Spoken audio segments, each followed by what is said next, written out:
Right చెన్నక కొర్రట barrage సంబంధించి నిన్న జరిగిన ప్రారంభోత్సవం పట్ల బీఆర్ఎస్ పూర్తిగా ఆబ్జెక్షన్ చేస్తుంది. దానికి సంబంధించి నిన్న సీఎం రేవంత్ రెడ్డి బ్యారేజ్ని ప్రారంభించిన నేపథ్యంలో దాన్ని శుద్ధి చేసే కార్యక్రమానికి కోసం ఈరోజు మాజీ మంత్రి జోగురామన్న పిలుపునిచ్చారు. సో ఆ పిలుపు నేపథ్యంలో ఉదయం నుంచి కూడా పోలీసులు ఆయన ఇంటి వద్ద భారీగా మోహరించిన పరిస్థితి ఉంది. సో ఎవరిని కూడా బీఆర్ఎస్ సంబంధించిన నేతలు కావచ్చు వీళ్ళందరినీ ఎవరిని బయటకి రాకుండా హౌస్ అరెస్ట్ చేసిన పరిస్థితి ప్రస్తుతం అయితే మనకు స్పష్టంగా కనిపిస్తుంది. సో చెన్నక కొర్రట బ్యారేజ్ సంబంధించి పూర్తిగాని బ్యారేజ్ని ఏ విధంగా కంప్లీట్ పంపోజ్ ద్వారా నీటిని విడుదల చేస్తారన్నది ఒక ప్రధానమైన ఆరోపణ బీఆర్ఎస్ సంబంధించిన మాజీ మంత్రి జోగురామన్ చేస్తున్నారు. ఆయన ప్రస్తుతము ఆయన నివాసంలో ఉన్నారు. సో ఆయనకి సంబంధించి మిగతా జైనత్ బేలకు సంబంధించిన నేతలు కూడా వాళ్ళందరూ కూడా అరెస్ట్ చేసిన పరిస్థితి మనకు కనిపిస్తుంది. సో జోగురామన్ మనతో ఉన్నారు.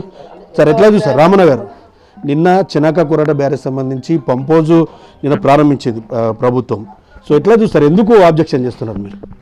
నా ఆబ్జెక్షన్ ఏంది, మేము 95% పనులు 90% పనులు పూర్తయిందని రేవంత్ రెడ్డి గారి బహిరంగ సభలోనే స్థానిక శాసనసభ్యుడు పాయల్ శంకర్ గారు చెప్పిండు.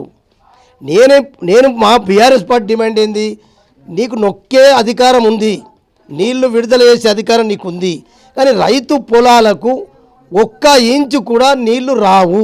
ఇప్పుడున్న పరిస్థితి అయితే స్విచ్ ఆన్ చేసినావు, మరి స్విచ్ ఆన్ చేసినటువంటి ప్రాజెక్టు నీళ్లు రైతుల పొలాలకు రావాలా లేకుంటే కెనాలల్లా డైరెక్ట్ పోయి వాగుల పోయి పడాలన్నా, నీ ఉద్దేశం ఏంది? అంటే రైతుల డిమాండ్ మేరకే 25,000 ఎకరాలకు నీళ్ళని అందిస్తాం, 6 నెలల పాటు పంపు చాలు చేసి మిగతా 6 months లోపు మిగతా ప్రాజెక్ట్ కంప్లీట్ చేసి 50,000 ఎకరాలకు నీరు అందిస్తామని చెప్పి నిన్న స్టేట్మెంట్. నేను ఇయ్యాల కూడా చెప్తున్నా కదా, 25,000 ఎకరాల నీళ్లు రేవంత్ రెడ్డి గారు స్థానిక శాసనసభ్యుడు ఏ దేవుడి మీద ప్రమాణం చేస్తారో చెప్పానండి.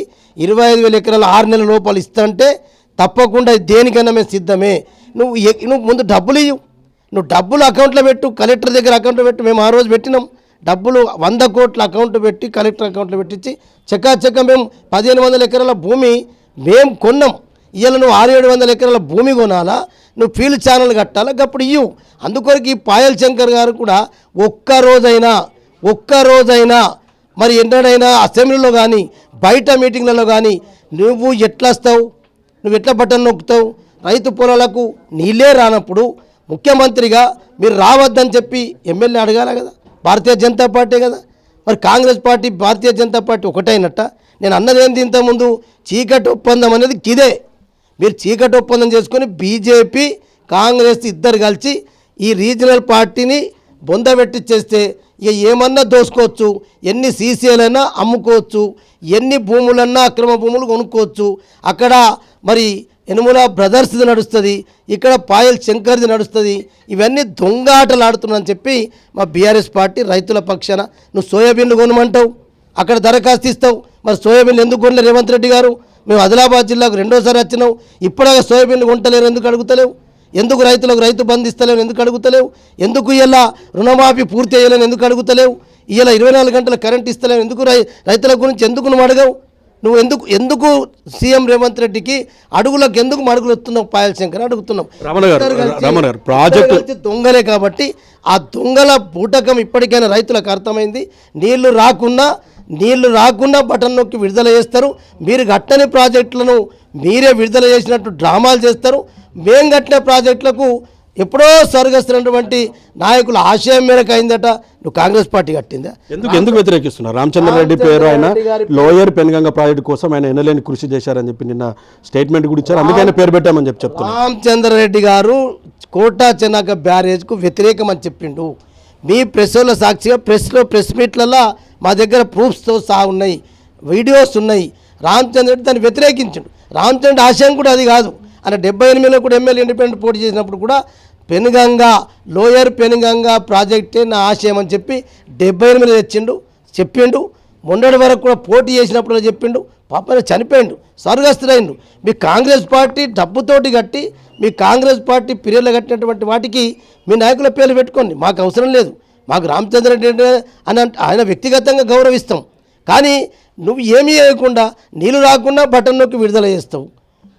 ఏదో కలిసొచ్చిన కాలము మరి నడిచచ్చే కొడుకు పుట్టినట్టు నీకు కలిచేస్తున్నదని చెప్పి ఇష్టం ఉన్నట్టు నాటకాలు చేస్తుంటే రేవంత్ రెడ్డి నడుస్తుందా? అందుకొరకు మేము బీఆర్ఎస్ పార్టీ పరంగా ఇట్లా పోలీసు వాళ్ళు ఎందరు మందిని పెట్టినా, పోలీసు వాళ్ళు ఎందరు మంది వచ్చి నన్ను హౌస్ అరెస్ట్ చేసినా, పోలీస్ స్టేషన్లో పెట్టినా, కేసులు పెట్టినా, రైతుల పక్షాన పేద ప్రజల పక్షాన 420 హామీలు పూర్తి చేసేదాకా 6 గ్యారెంటీల్ని అమలు చేసేదాకా రైతులను మొత్తం ఇలా ఆత్మహత్యలు చేసుకునే పరిస్థితి తీసుకొచ్చినాం. కాబట్టి రైతులను ఆదుకునేదాకా బీఆర్ఎస్ పార్టీ పక్షాన కేసీఆర్ గారి నాయకత్వంలో తప్పకుండా మా 365 రోజులు ఖచ్చితంగా ఈ పాపాత్ముల చిన్ను ఆ పాపాత్ములతోటి మలినం పట్టింది.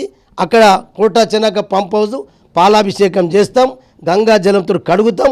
ఎన్ని రోజులు పోలీసు వాళ్ళని పెడతారో ఈ పోలీసు వాళ్ళకు కూడా చెప్తున్నాయిగా, మీరే కాంగ్రెస్ పార్టీ యూనిఫామ్ వేసుకోండి, మీరే కాంగ్రెస్ డ్రెస్ వేసుకోండి, మీరే కాంగ్రెస్ కార్యకర్తలు తిను పని చేయండిగా, ప్రతిపక్ష పార్టీని బుందబెట్టాలని చెప్పి రేవంత్ రెడ్డి ఈ భారతీయ జనతా పార్టీ కుట్రలు చేస్తున్నది. ఆ కుట్రలకు మా దమ్ ఎంతుందో, మా బలం ప్రజలలో మా బలం ఎంతుందో ప్రజలే రేపు మున్సిపాలిటీ ఎన్నికలలో, రేపు జడిపి ఎన్నికలలో మీకు బ్యాలెట్ పేపర్ ద్వారా భారతీయ జనతా పార్టీని కాంగ్రెస్ పార్టీని పాతరేసి ఇలా లోపల తొక్కేస్తారని చెప్పి నేను ఆ ఇద్దరికి హెచ్చరిక చేస్తున్నాను. రైట్. సో ఇది పరిస్థితి. సో జోగురామన్నకు సంబంధించి పూర్తిగాని పంప్ హౌస్ని ఏ విధంగా ప్రారంభిస్తారని చెప్పేసి ఒక ప్రశ్న లేవనెత్తుతాను. సో కాంగ్రెస్ నేతలు నిన్న బీజేపీకి సంబంధించిన నేతలు పంప్ హౌస్ను ప్రారంభించిన నేపథ్యంలో దాన్ని శుద్ధి చేసే కార్యక్రమం చేపడుతున్నామని చెప్పి చెప్తున్నారు. సో పోలీసులు ప్రస్తుతం ఆయన ఇంటిని ముట్టడించిన పరిస్థితి అయితే మనకు చాలా స్పష్టంగా కనిపిస్తుంది. సో మాజీ మంత్రి రామచంద్రారెడ్డి పేరు ప్రాజెక్ట్ పెట్టడానికి కూడా పూర్తిగా వ్యతిరేకిస్తున్నారు. ఆయన లోయర్ పెన్గంగ ప్రాజెక్ట్ సంబంధించి దానికోసం ఆయన పోరాటం చేశారు, కానీ చెన్నాక పోరాటం చేయలేదని చెప్తున్నారు. బీఆర్ఎస్ హయాంలో 90% పూర్తయిన ప్రాజెక్టుని ఏ విధంగా కాంగ్రెస్ పార్టీ పూర్తిగాని ప్రాజెక్ట్ని ఏ విధంగా ప్రారంభిస్తుందని చెప్పి చెప్తున్నారు. ప్రస్తుతం నిన్న CM Revanth Reddy pump house ద్వారా నీటిని విడుదల చేసిన ఆ పంప్ హౌస్ మోటార్ ద్వారా 1 ఎకరా కూడా సాగునీరు అందుబాటులోకి రాదు. సో బీజేపీ కాంగ్రెస్ 2 పార్టీలకు సంబంధించిన నేతలు కూడా పూర్తిగా ప్రజల్ని మోసం చేస్తున్నాయని చెప్పి చెప్తున్నారు. చూడొచ్చు విజువల్స్. మనం మాజీ మంత్రి జోగురామన్నని అదుపులోకి తీసుకుంటున్న పరిస్థితి ఉంది పోలీసులు. సో ఆయన చెన్నాక కొరట బ్యారేజ్కి వెళ్లకుండా పూర్తిగా ఆయనని అదుపులోకి తీసుకుంటున్న పరిస్థితి, కొంత వాగ్వివాదం అనేది జరుగుతున్న పరిస్థితి ఉంది. సో ఈ రోజు పోలీసులు అరెస్ట్ చేయొచ్చు, స్టేషన్కి తరలించవచ్చు, కానీ రేపు ఖచ్చితంగా రేపు లేదా ఎల్లుండి చెన్నాక కొరట బ్యారేజ్ సంబంధించి ప్రాజెక్టును పూర్తి స్థాయిలో శుద్ధి చేస్తామని చెప్పి చెప్తున్నారు. రామన్నకు సంబంధించిన కుటుంబ సభ్యులు ఆయన సతీమణి కూడా అడ్డుకుంటున్న పరిస్థితి ఉంది.